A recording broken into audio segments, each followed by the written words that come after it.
Hello mga kapampam, ayan, nandito ako ngayon sa palengke sa Calawag, Quezon. Yan, dito tayo bibili ng sariwa-sariwang mga seafoods. Yan, oh. Kasi minsan lang ako umuwi dito eh. Yan, binisita ko si mother ko tsaka yung kapatid kong bunso.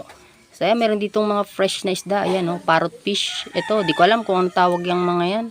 Kung kilala nyo yan, i-comment nyo yung mga isda-isda na yan. Yun lang yung alam ko, yung parrot fish. Or ano ay, ano ba tawag yan? Kaya mo, limot ko na. Basta yun, isda yan. Ayan, kasag. Masarap. Tapos, ito din, oh. Hindi ko alam talaga yung mga tawag. Ayan, ang ganda nung parang gold na isda, oh. Ayan. Konti lang kasi yung alam ko na tawag na isda. Ayan, espada. Ayan, espada. Napakasasarap. Sariwang-sariwa. At ito naman, ayan, matalos. Pusit. Ayan, nukos. Ayan, pusit, nukos. Basta yan.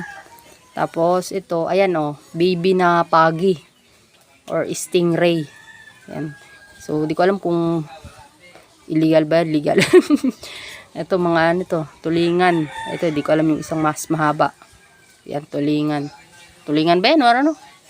Basta alam ko, tulingan. Ayan, ito naman yung mga slice na. Oh. Sarap yan, ginagatan eh. So, ayun lang. Thank you for watching.